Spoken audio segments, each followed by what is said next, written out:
começar, primeiro sejam todos muito bem-vindos à Nova Acrópole. Tem bastante gente vindo pela primeira vez, né? Eu fiz a primeira enquete, deixa eu fazer ela de novo. Quem está vindo pela primeira vez? Muito bom, sejam todos muito bem-vindos. Espero que gostem, que a gente se veja várias vezes, né?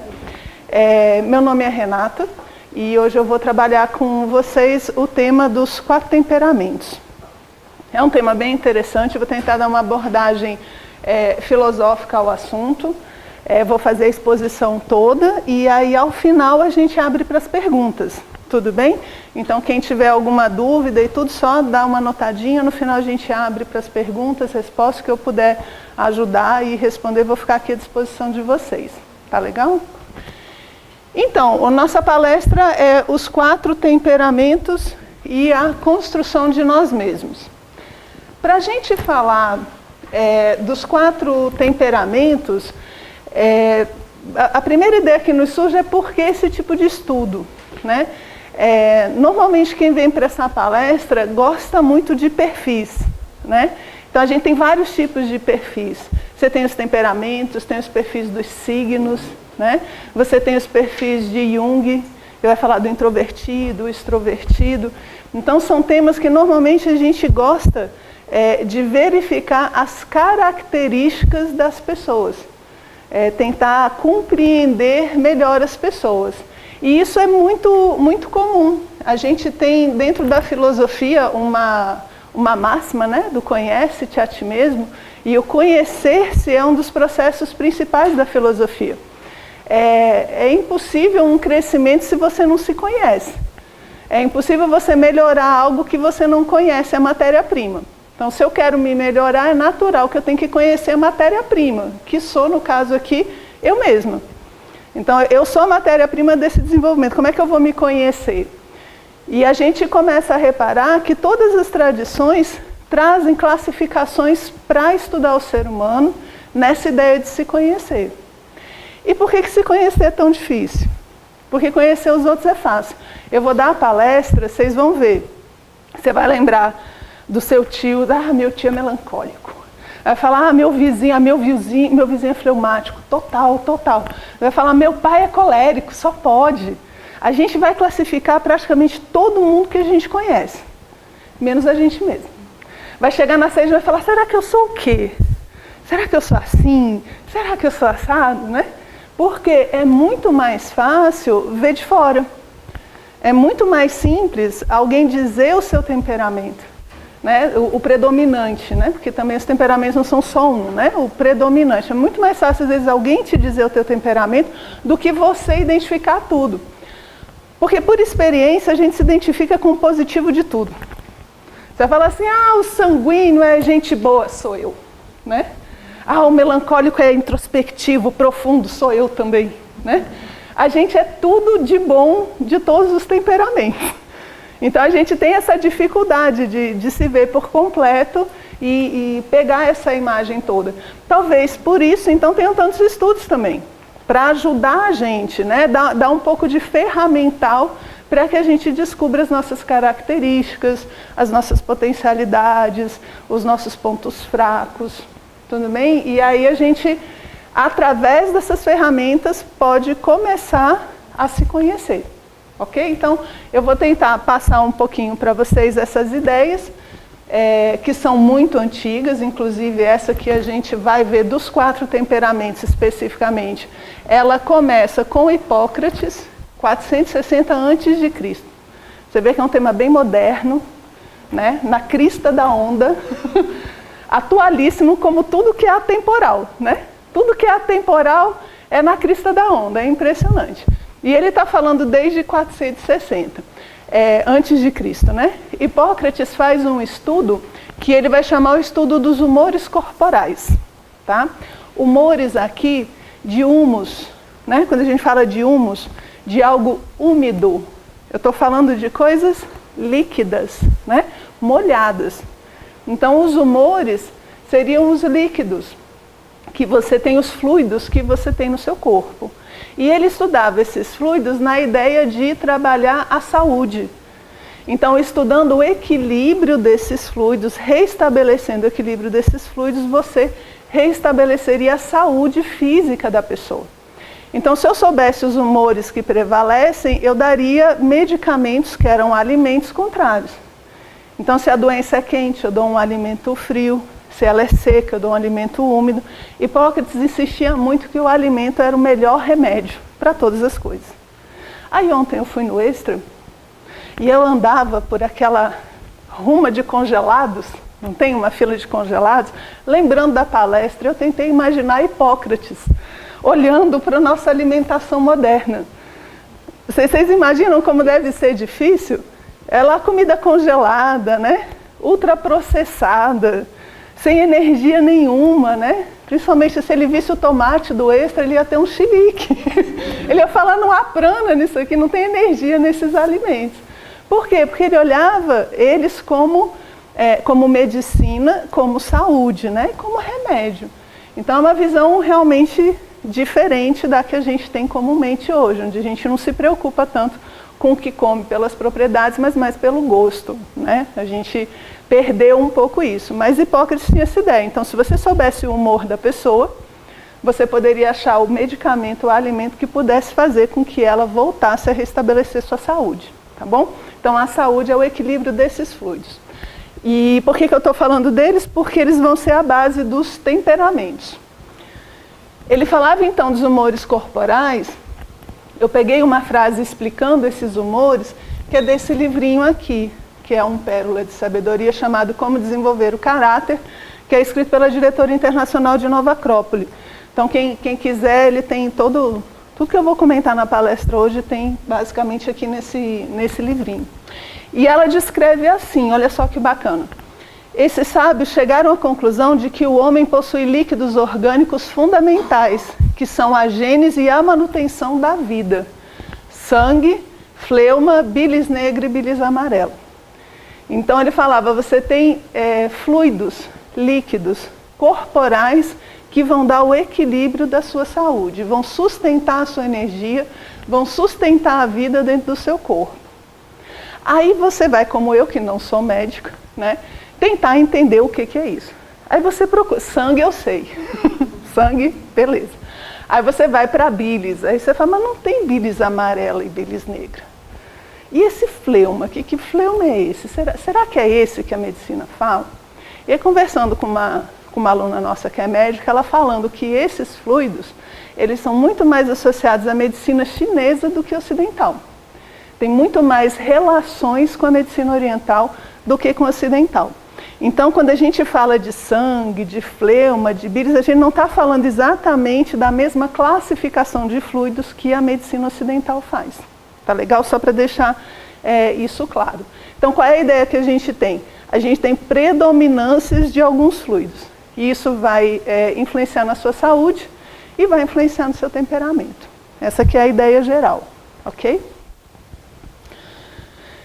Então, depois de Hipócrates, depois de muito tempo, aí, em 129, a gente já está depois de Cristo na Grécia, a gente vai ter Galeno, e agora ele pega essa ideia de Hipócrates e monta os temperamentos que a gente vai ver. Então, ele é médico, ele é filósofo, e estudando esses humores corporais, ele chega a essa classificação, então, dos temperamentos que a gente vai ver agora. É importante a gente lembrar que os temperamentos, eles são algo, não é só genético, você tem muita influência do meio, você tem muita influência da cultura, mas dificilmente ele vai mudar de forma substancial durante sua vida. É só você imaginar uma pessoa tímida. Normalmente ela é tímida desde pequena, né? Desde pequenininha ela é tímida. Aí ela vai crescendo, às vezes ela por algum motivo precisa falar em público, alguma coisa assim, ela aprende a se soltar um pouco. Mas se você deixar ela à vontade, ela é tímida. Ela fica na dela, ela é mais quieta. E é uma característica que ela pode ser trabalhada pela necessidade, pela vontade, mas que normalmente é a forma natural, espontânea com que a pessoa reage ao meio. E isso não vai mudando, vai melhorando, a gente vai trabalhando de acordo com a necessidade. Por isso que a gente costuma dizer que a pessoa nasce com um temperamento. Você nasce com esse temperamento e aprende a trabalhar com ele durante a vida. Se você trabalhar direitinho, todo mundo erra seu temperamento. Mas internamente você nota. Você é uma pessoa expansiva, você até consegue ficar quieto, né? Parado, observando. Mas é um esforço. Em casa você vai ser naturalmente mais extrovertido. Ok? Então, a gente vai trabalhar com essa ideia de que tem muito de genética, tem uma carga muito forte já determinada que é influenciada pelo meio e que pode ser potencializada. Mas a gente vai ver o temperamento como uma ferramenta. Tipo assim, eu tenho um martelo, né? Eu tenho uma serra, eu tenho um prego, eu tenho uma ferramenta. O que eu posso fazer com isso? A ideia não é que um temperamento é bom ou um temperamento é ruim. Tudo depende. Tudo depende do momento e tudo depende da necessidade, né? Às vezes um conhecimento teórico é muito importante e às vezes um conhecimento prático te salva a vida. Então tudo depende muito do momento onde você está usando. E o nosso temperamento, ele vai ajudar para certas coisas e vai exigir mais trabalho para outras, né? Vai dificultar para outras. E a gente sabendo qual é o temperamento, a gente tem mais chance de superar as dificuldades. Tá legal? Então a gente vai falar dos temperamentos dentro dessa chave de Galeno, né? Que são 2 temperamentos mais extrovertidos e 2 temperamentos mais introvertidos, né? A gente tem os extrovertidos aqui, o sanguíneo e o colérico, que eles são mais, né, mais dados, mais abertos, mais visíveis, digamos assim, e o melancólico e o fleumático, que já são temperamentos mais internos, já são mais fechados, certo? Então você tem os temperamentos que, inclusive dos exemplos, né, que a gente vai dando, você vai vendo que a pessoa se expõe mais. E normalmente todo tipo de classificação vai ter isso. Vai ter esses 2, o extrovertido, né, e o introvertido, aquele para dentro. Então, para a gente começar a colocar alguma imagem, né, desses temperamentos para a gente começa com algumas relações que Galeno também colocava, Hipócrates também colocava, dos humores aqui, tá vendo os humores? Ó, sangue, bilis amarela, negra e fleuma, e os 4 elementos. Então, a doutrina dos 4 elementos ela é muito antiga dentro da filosofia grega.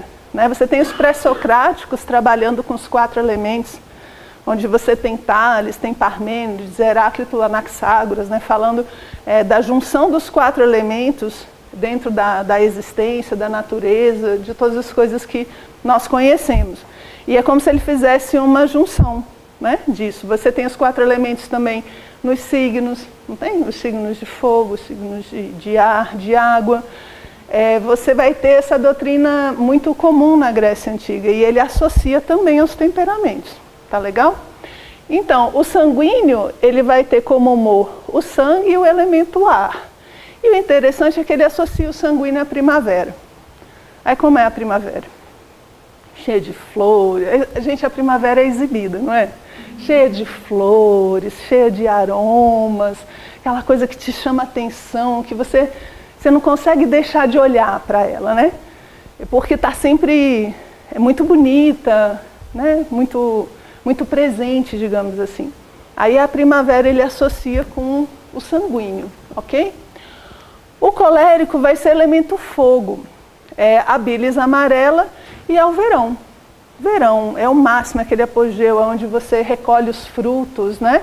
É onde você consegue chegar aos objetivos, é onde você fecha um ciclo, onde você tem esse coroamento, né, do verão. Não é só você imaginar, sei lá, colhendo os pés de melão, né? Colhendo umas frutas. O melancólico, ele coloca elemento terra e a bilis negra, e associa o melancólico ao outono. Aquela coisa assim, oh meu Deus, o verão acabou. A primavera se foi, agora só essas folhas caindo pelo chão, né? Esse é o outono aí do melancólico. E por fim o fleumático, que é o inverno, onde tudo está acontecendo e você não vê nada, não é? Dizem que quanto mais forte o inverno, mais bonita a primavera, porque você nutre melhor as sementes que estão no fundo da terra. Então o inverno parece não estar acontecendo nada, né? Aí quando de repente começa, estava acontecendo tudo e você não sabia. Essa seria mais ou menos a imagem aí do fleumático, né? Minha irmã estava conversando comigo uma vez, aí ela falou que ela mora no sul, aquele inverno mais forte, né? Aí as plantinhas todas morreram, né? Ficou só aquele toquinho assim. Aí as crianças chegaram e falaram, ai tia, a plantinha morreu. Aí ela, morreu. Eu disse, como é que tu disse que morreu? Não morreu não. Deixa achar que morreu, depois elas ficam tão felizes quando elas reparam que ela não morreu de verdade. Aí ela vai vendo a vida, né? Parece que morreu, mas não. Ela ressurge, né? No próximo ciclo ela surge de novo aí junto com a primavera. Tá bom? Então aqui é uma primeira ideia, né? Uma primeira visão para a gente ter com os temperamentos. O que é importante aqui? A gente pode associar a vida do ser humano também às fases. Então, a gente quando está no início, né? Ou então com as fases do dia, você vê, por exemplo, amanhã, né? Primaveril, as coisas vindo, surgindo, né? A infância, você tem essa energia toda. Aí depois no meio-dia você tem o verão, você vai à adolescência, né? O início da vida adulta, aquele verão, todas as coisas acontecendo. Depois finalzinho da tarde, né? Início da noite, daí esse outono, as coisas caindo. A gente já no final da vida madura. E o inverno com a noite. E a gente colhendo os frutos de uma vida bem vivida dentro da nossa terceira idade aqui no inverno. Certo? Que aqui seria a quarta, né? Você pegar os elementos é a quarta idade. Que seria o nosso inverno. Tudo bem? Então, os humores, os temperamentos, eles também podem alterar de acordo com a fase da vida. Dependendo um pouquinho, você fica com mais influências também, né? Desse inverno, primavera, verão. Agora apareceu moda, né? Apareceu desfile de moda agora. Então vamos lá, vamos começar um pouquinho pelo sanguíneo. A ideia do sanguíneo é assim. Você chega numa festa e tem uma pessoa que é o centro das atenções. Não porque ela queira, é porque ela não se aguenta. Entende? Não é que ela queira ser a atenção, ela simplesmente é. Esse é mais ou menos o sanguíneo. Conversa com todo mundo, faz aquela rodinha em volta, sabe? Está sempre bacana, conversando com as pessoas. Não tem assim? Festa não é assim? A gente até pega um drink, né? Vai lá ver o que está acontecendo. Nem conhece a pessoa, né? Mas você quer ver quem é que está falando, o que está tão interessante lá. Esse é bem o perfil do sanguíneo. Uma pessoa com muitos amigos, que conhece bastante gente, que está sempre acompanhada, uma pessoa leve, gosta das pessoas. E é bom você estar perto de pessoas que gostam de estar com pessoas, não é verdade? Coisa boa é você sentir que a pessoa gosta da nossa presença, né? Acolhedora. Esse é típico do sanguíneo, certo? Então as características ali, espírito alegre, extrovertido, sabe se divertir, né? Até porque ele chama as pessoas para se divertirem também, né? Então a questão das festas, de sair, encontros, coisas desse tipo. É muito espontâneo, quer ser esse centro das atenções. E aqui uma característica interessante que a gente fala, ele é muito exigente com as aparências. Eu botei aqui o se vestir para a gente fixar. Mas ele é muito exigente normalmente com as aparências. Por quê? Porque ele não vai ser o centro das atenções. Então tem que estar arrumado, direitinho, de acordo, né? Saber se portar. Então é uma pessoa que ela sabe o que as situações exigem dela, digamos assim. Só que em compensação, normalmente em casa o armário é uma bagunça. Eu fico imaginando assim, o sanguíneo sofre, porque ele quer ficar todo arrumado, mas ele não sabe onde está o cinto, onde está a saia, onde está aquela calça. Deve ser uma loucura, né? O tempo que você demora. Mas por quê? Porque se preocupa muito com a aparência, mais do que com essa parte interna. Então, nem sempre o externo do sanguíneo corresponde ao interno, à vida íntima. A gente tem gratas surpresas quando a gente começa a conviver com um tipo sanguíneo, tá bom? Mas é uma pessoa que não guarda rancores, muito resiliente. Ela pode ter um acesso de fúria, dar umas 2, 3 mordidas em você e depois ela fica tranquila. Mas é tranquila mesmo, sabe? Sabe aquela pessoa sem rancor? Que vai, briga com você, depois chama para tomar uma cerveja, jogar um futebol? É ele. Isso foi um negócio de momento ali. Que é isso? Não fica assim não, bora lá. Ele faz as pazes aí muito, muito rápido, né? Como uma característica também de gostar muito de estar com as pessoas, Qual é o natural que você imagina como um probleminha? Que ele não gosta de ficar sozinho, não gosta de ficar só. E isso dá um certo problema, porque às vezes a gente precisa ficar sozinho. Às vezes a gente precisa curtir uma solidão, né? A gente precisa estar com os nossos próprios pensamentos, analisar nossas ações. E muitas vezes para isso a gente precisa estar sozinho. Para o sanguíneo é muito difícil, porque ele não quer, ele quer estar junto com todo mundo. Então ele evita esses momentos de solidão, o que pode fazer com que algumas experiências não se processem tão rápido, né? Porque ele não para sintetizar as coisas. Tudo bem? Então aqui uma geral dele, deixa eu ver. Ah, sim. Uma pessoa extremamente sanguínea é o Bolt, né? Vocês viram o Bolt na Olimpíada? Ele é extremamente sanguíneo, sabe se vender, né? Aquele negócio simpático, tira foto com todo mundo. A pessoa fala, não é que ele é marqueteiro. Eu disse, mas eu conheço um monte de gente que gostaria de ser assim e não consegue, né? Fazer um marketing bom desse jeito. E eu vou contar uma historinha, né? Mais ou menos do sanguíneo, para vocês colocarem um pouco na cabeça. Eu conheci uma moça que ela trabalhava com organização, né? Personal organizer. Tem personal para tudo hoje, né? Eu vou contar a história dela. Se ela um dia ver essa palestra, ela vai saber que é ela, mas eu não vou dizer o nome, tá? Ela disse que ela resolveu cuidar de organização, de ambientes e tudo, porque ela era muito desorganizada e perdia muita coisa.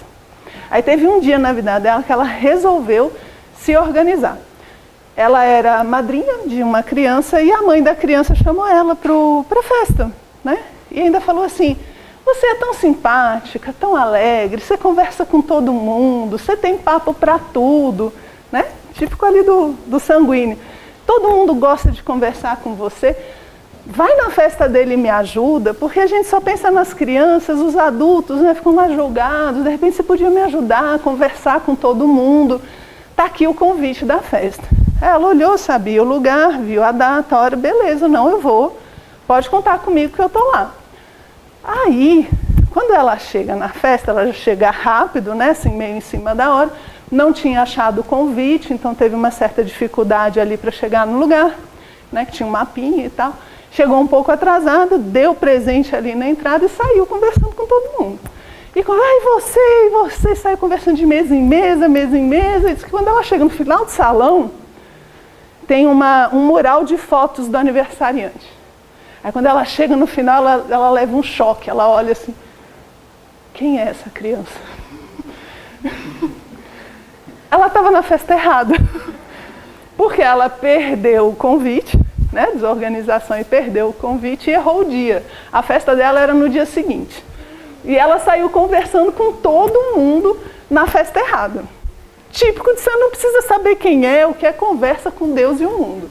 Tá bom? Típico aí de sanguíneo, tá legal? Mas ela se saiu muito bem. Ela disse que o único problema que ela teve de fato foi pegar de volta o presente na entrada.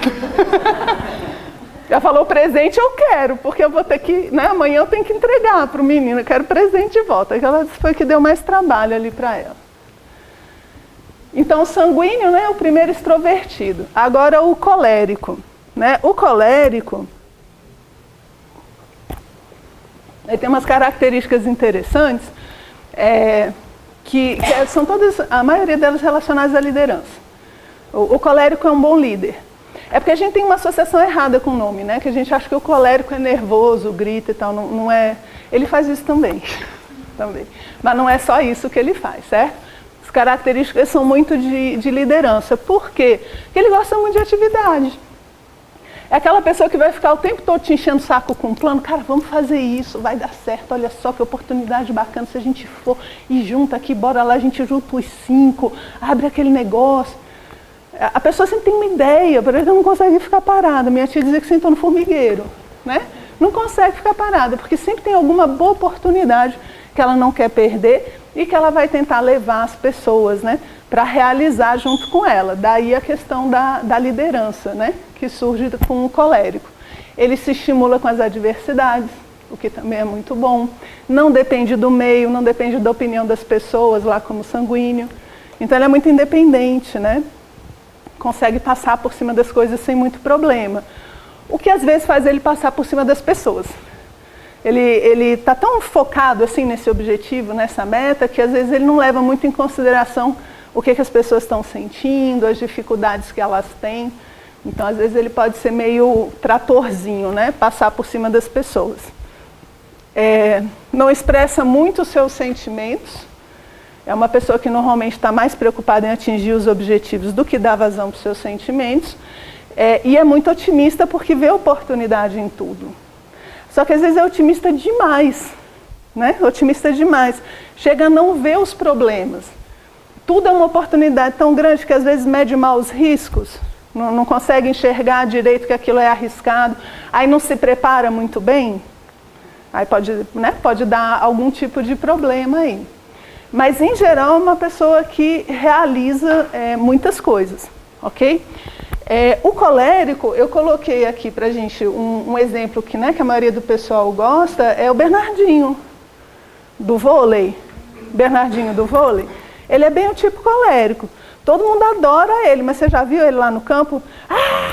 As fotos dele, é tudo ele gritando. Acho que ele deu uma melhora agora. Deve ser porque ele está entrando no inverno. É porque ele está entrando no inverno. Aí a pessoa já vai dando uma controlada nas problemáticas do seu temperamento, mesmo experiência, né? Experiência, claro. Mas o estilão dele, né, é todo colérico mesmo. Um líder muito forte, né? Se arruma bem com as adversidades e tem uma carreira fantástica, né? Um outro tipo colérico, né, que é histórico, que é interessante, eu não sei se toda a história dele a gente pode falar, mas essa história específica, ela é bem colérica, que é Júlio César, né, um imperador romano, um grande líder. E contam que quando ele foi se enfrentar com os germanos pela primeira vez, deu um probleminha, porque o romano é 1,70 m, mais ou menos, né? O germano daquela época ainda era maior. Eu tenho 80, 1,90, então pega uns 2 metros, assim. Então, quando os romanos foram enfrentar os germanos pela primeira vez ali na fronteira, diz que foi um negócio meio assustador, né? Um bando de romanos, porque eram grandes, né? Aquela coisa meio bárbara, né? Onde eles vinham e vinham gritando e tal, não tinham aquela formação romana, metódica. E aí os romanos começaram a ir embora. E aí diz que Júlio César, num acesso de não sei o que, de desespero, talvez de fúria ou de lucidez, pegou a bandeira de Roma, né, os estandartes de Roma, e saiu na frente do inimigo. Ele saiu sozinho, todo mundo recuando, e Júlio César indo sozinho em direção ao inimigo, segurando o estandarte de Roma. Aí o pessoal, não, o general morrer sozinho não pode não, pega mal pra caramba, vou junto. E aí eles tiveram uma grande reviravolta, né, e conseguiram ganhar aquela batalha. É típico do colérico, né, tudo contra, toda a adversidade vindo. Qualquer um já tinha fugido, o pessoal estava fugindo mesmo, né? O sanguíneo já devia estar contando a história para a família há muito tempo. E ele lá, não, vamos, bora! E vai com seus estandartes e ganha a batalha. Tá? Então, e uma meta muito clara, né? E os outros que estavam com medo? Que medo o quê, né? Essa coisa de passar por cima, né? Que isso lá é hora de ter medo, né? Se tiver medo aqui vai morrer todo mundo. Aí consegue levar as pessoas. Né? Por isso que muitos líderes que a gente tem, que fazem esses tipos de feito, a maioria deles tem esse perfil colérico, ok? Então esses são os dois extrovertidos, mais externos. Vamos ver agora os introvertidos. Vou começar aqui pelo melancólico. O melancólico, assim como o colérico, ele tem um certo estigma, né? Colérico de raiva e o melancólico de melancólico, né? Aquela, ai meu Deus e tal. Porque o sanguíneo e o fleumático a gente não associa nada, né? A gente não tem associação com o nome, então fica mais fácil. Então o melancólico, realmente ele é melancólico. Fiz essa introdução, mas ele de fato é uma pessoa melancólica, certo? Só que ele tem um lado extremamente positivo, ele tem essa melancolia do remoer um pouco as coisas, mas ele tem uma sensibilidade muito grande. Ele analisa muito as coisas, talvez por isso ele se torne às vezes remoendo, né? De tanto analisar, ver os detalhes, observar as coisas. Gosta muito da arte, extremamente sensível, né? Não susceptível exatamente, mas muito sensível à arte, à beleza, metódico. Uma pessoa que muitas vezes vai escolher profissões onde a pessoa se sacrifica muito. Porque tem profissões que você não precisa se sacrificar tanto, né? E tem profissões que se você não der a corpo e a alma e tudo que você tem, o negócio não funciona. Então ele tende, essa coisa melancólica, ele tende a se sacrificar pelos demais, certo? Então torna às vezes muito pesado o trabalho. E às vezes larga as coisas pela metade, justamente por esse aspecto melancólico. O negócio vai ficando difícil, uma hora larga, né? Simplesmente deixa o trabalho. E ele pode ser muito temperamental, que é onde fica o suscetível. Sabe aquela coisa que você fala, oi, tudo bom? Aí de repente a pessoa escorraça com você não sabe de onde é que aquilo veio. Mas é uma coisa dela, né? Assim, desculpa, eu nasci. Ó, só, que azar que eu dei, né? Nasci. Aí a pessoa, porque tem, né, uns rompantes, às vezes, temperamentais, porque ele vai muito com o seu estado de ânimo, né? Ele fica muito transparente nesse sentido. Melancólico você nota mais, certo?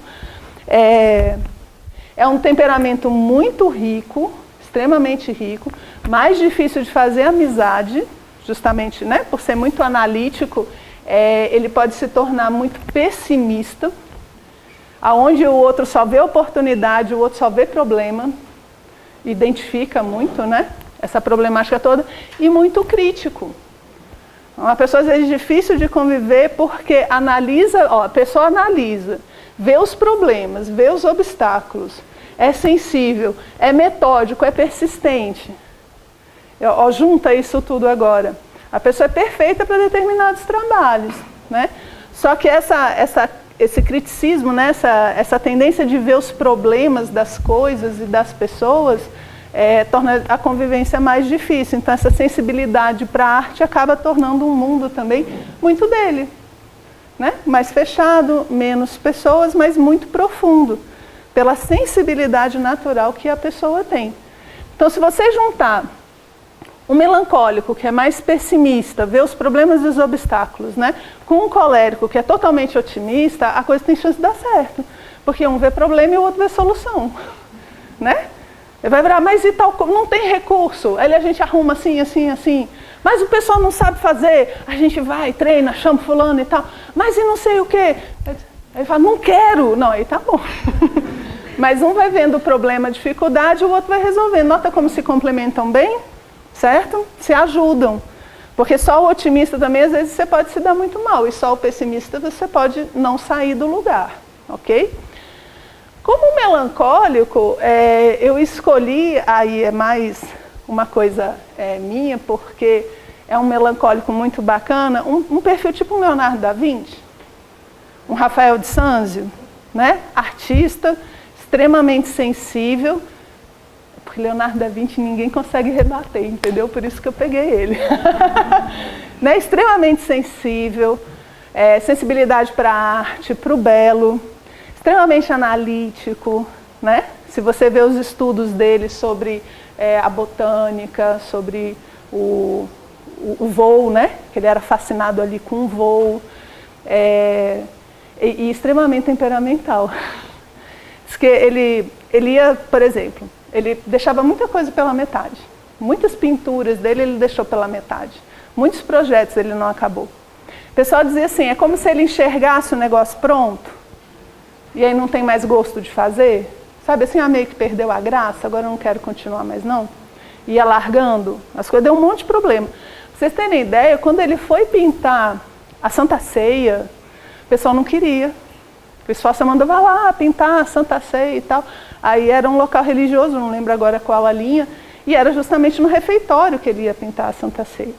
Aí o pessoal virou e falou assim, pelo amor de Deus, manda outro. O Da Vinci não. Aí eu, mas por que ele pinta tão direitinho? Ele demora demais. Onde é que a gente vai comer enquanto ele fizer os negócios? Você come ali, ó, rapidinho isso daqui. Daqui a pouco ele acaba. Demorou 4 anos, foi super rápido. O pessoal comendo lá de fora, né? Na Itália, aquele frio de lascar no inverno, né? Sopinha fria ali, porque não tinha aonde comer. E uma pessoa assim, diz que ele às vezes passava horas, dias sem fazer nada. Observando as pessoas para pegar fisionomias e tal. Aí ele entrava, fazia uma pincelada assim, na sobrancelha de Judas. Aí ia embora. Mais uma semana, 2 e tal. Aí depois ele voltava, passava semanas sem sair do lugar, sem comer, sem nada, em cima, trabalhando com você. Meu Deus, agora anda, né? Aí ele parava de novo. Então você vê que tem esse sobe e desce, né?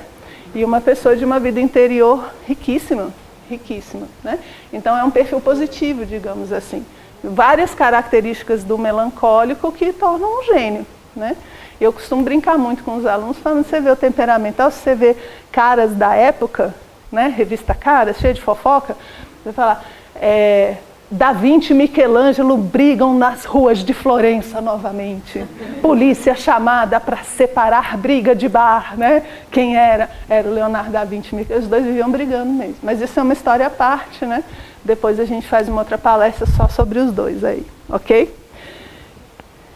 Assim, e o melancólico também é mais egocêntrico e acaba, talvez por ser muito crítico, um perfil mais vingativo.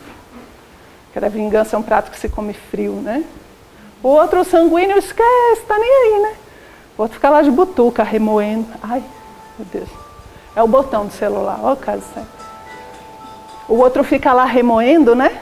O sanguíneo esquece, vai, né? Grita, tal, não sei o que, esquece o negócio. O melancólico fica lá, com aquele, né? Esperando o momento. E por fim, o fleumático, ok? O fleumático. Fleumático muita gente descreve com uma palavrinha que é o indiferente.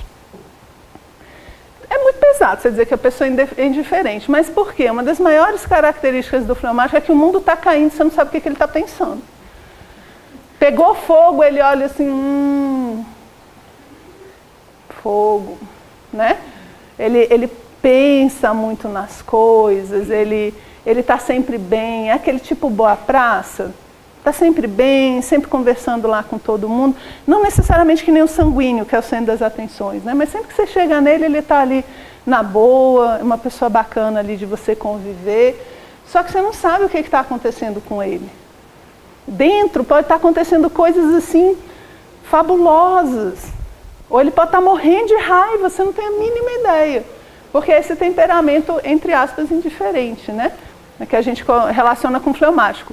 Fazendo as pesquisas, eu vi uma imagem que eu achei interessante, que é o cara numa cadeira dessas de trabalho, com a mão para trás, assim, pé para cima, bem em casa. É o fleumático, está lá, se observando, vendo as coisas, tá?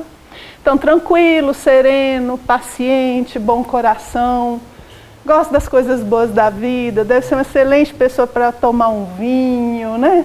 Comer um queijo, uma boa comida, um bom lugar, um lugar bonito, né? A pessoa, eu admiro. Se tiver algum fleumático aí, pode me chamar, tá? Não tem problema não, a gente aceita, né? Um bom vinho aí, as boas coisas da vida.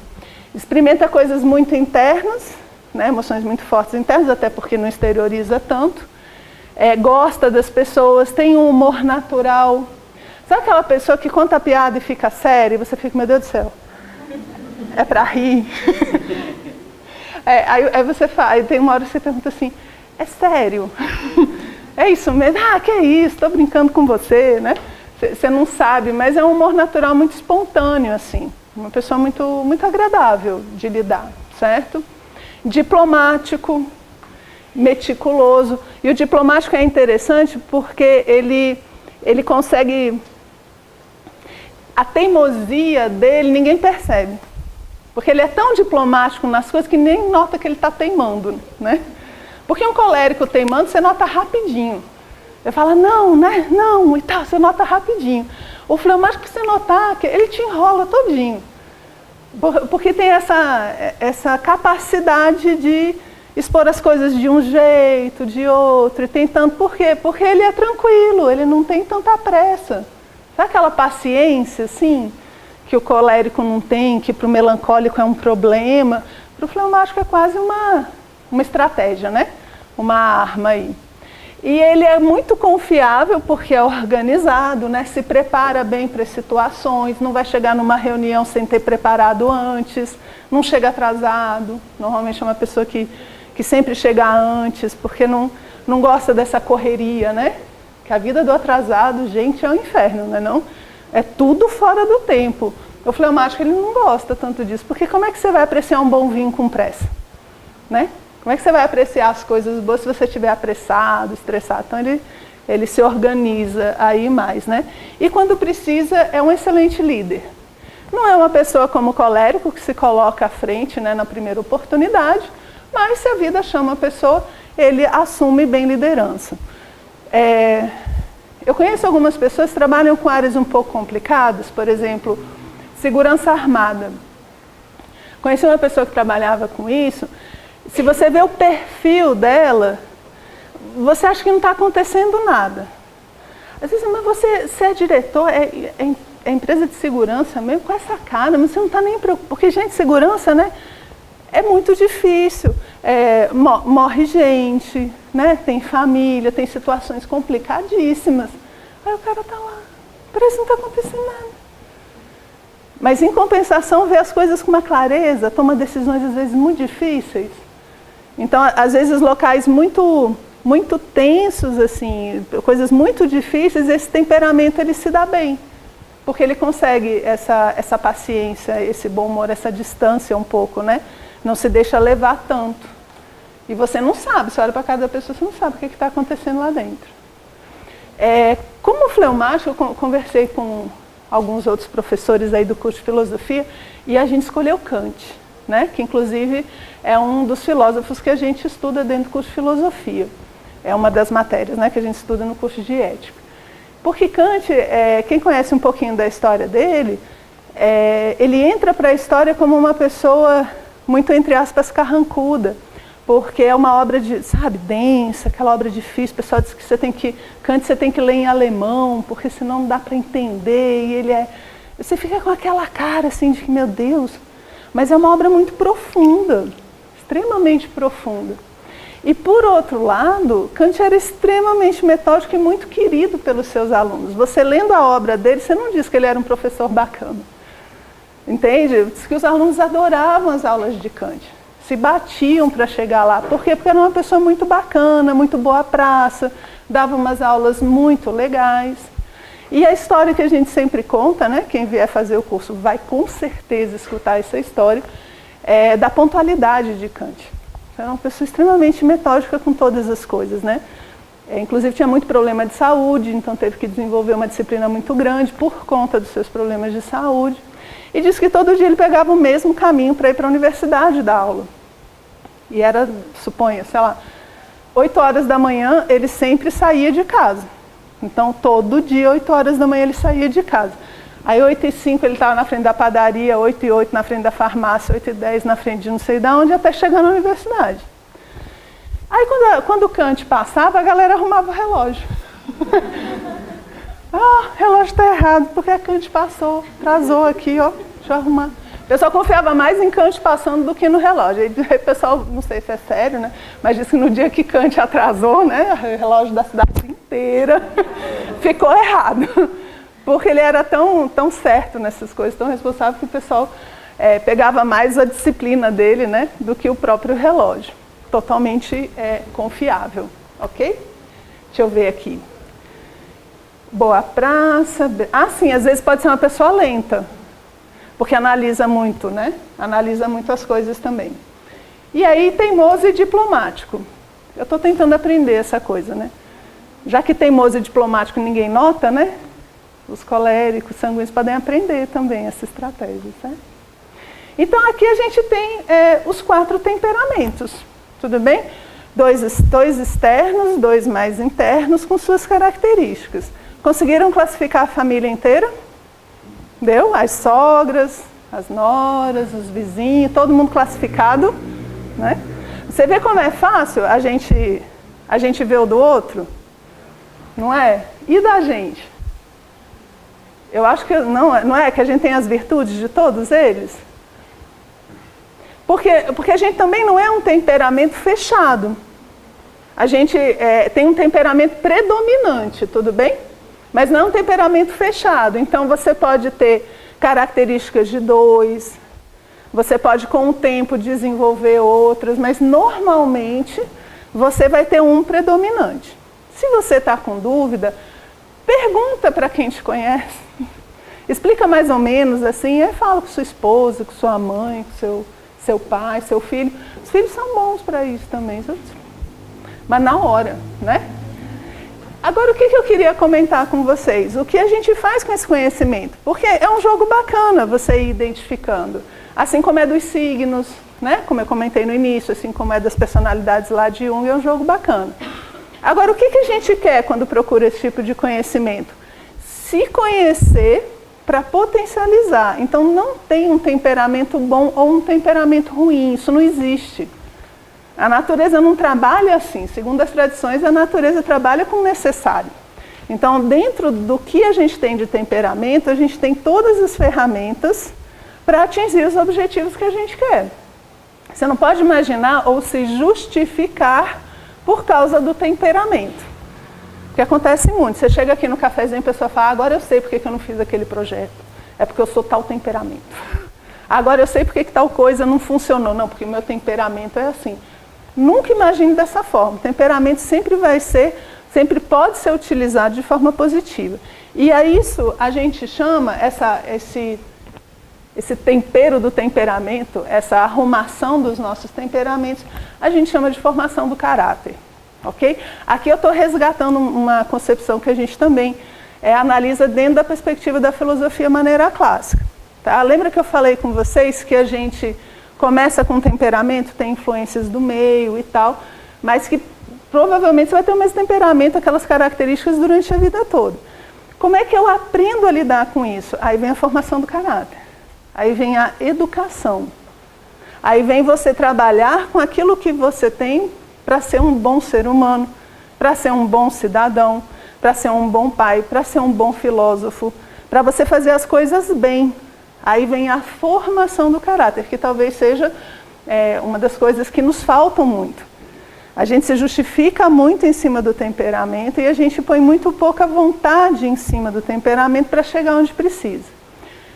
Para a gente saber o que é um caráter bem formado e um caráter mal formado, porque eu não vou falar de mau caráter em relação a valores, tá? Dentro de filosofia a gente pode fazer uma outra separação. Eu vou falar em termos de um caráter bem formado ou mal formado. Caráter bem formado é assim, bora fazer tal coisa? Vamos. E a sua personalidade, seu corpo, sua disposição te ajuda a fazer aquilo. O que é um caráter mal formado? Vamos fazer tal coisa? Não sei, mas tem que ser nessa hora. Não dá para ser um pouquinho depois, não? Mas tem que ser nesse dia. Será que vem um monte de problema? Entende? Vem um monte de dificuldade. Ah, porque se for assim, aí não dá, porque é tal coisa. Aí eu vou estudar, aí tem barulho, não tem luz, não tem não sei o quê. Então o caráter está mal formado numa ideia de que ele não te ajuda, você não está sabendo usar suas características para fazer o que você precisa. Porque tem coisas na vida que a gente pode não fazer mesmo, não tem problema nenhum, mas tem outras que não dá. Tem outras que você tem que fazer, e aí? Se o seu caráter não ajudar, entende? Porque nas que você pode não fazer é uma escolha, tudo bem, mas tem outras que não tem como. Nem sempre a vida dá essa opção. E aí se a gente tem um caráter mal formado, a gente não sabe lidar com temperamento. Isso dificulta muito, a pessoa fica muito refém do seu próprio temperamento.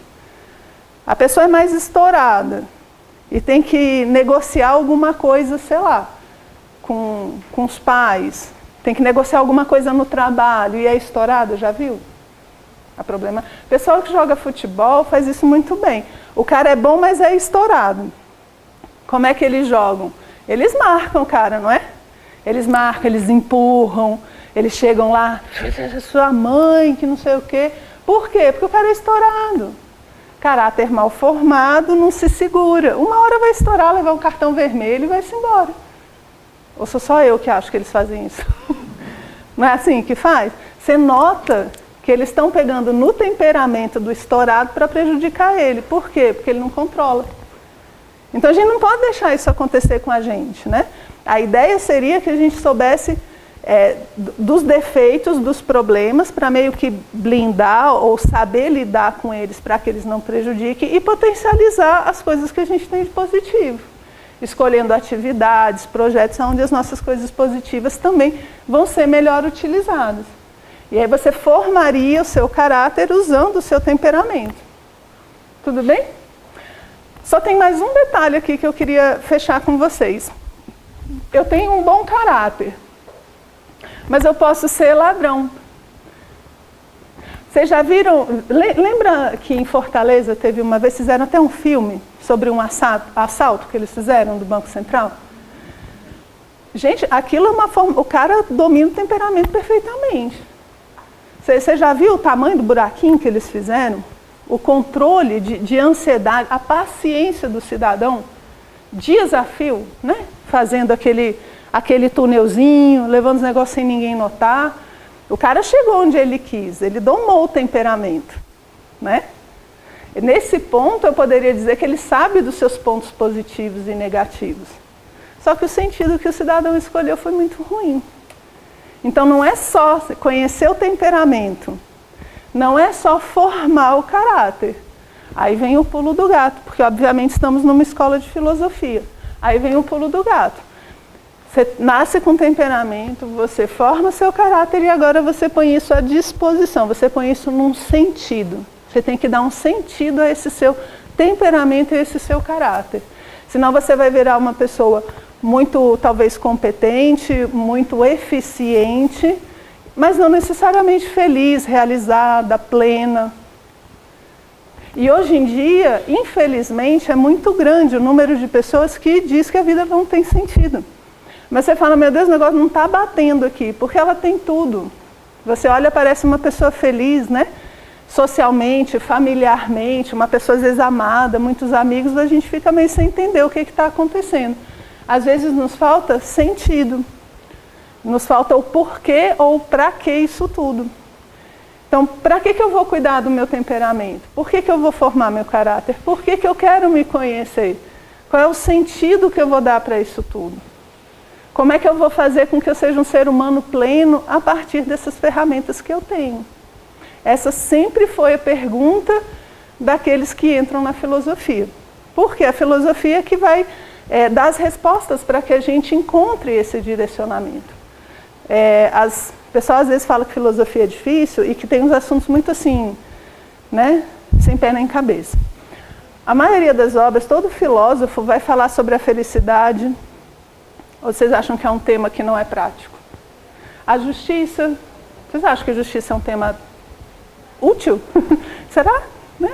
Platão tem uma obra inteirinha que a gente estuda falando sobre o quê? Sobre a justiça. Ele vai falar sobre o que é o ser humano e por que o ser humano existe, onde ele pode se realizar como ser humano.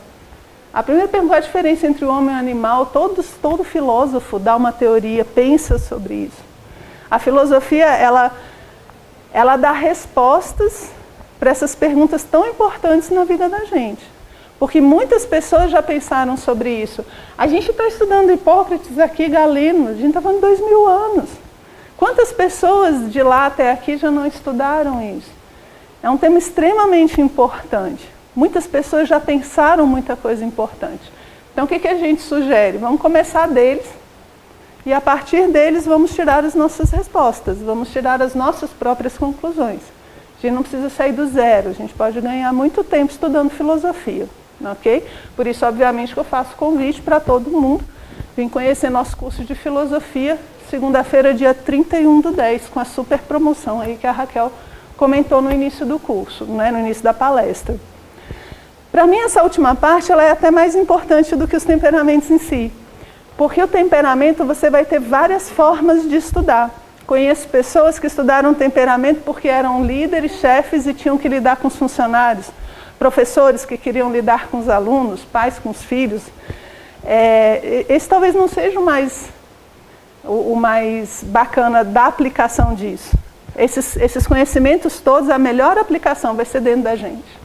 E depois de aplicada essa ferramenta potente que é o ser humano, com tudo que ele pode fazer, a gente aprender a direcionar para um lugar bacana.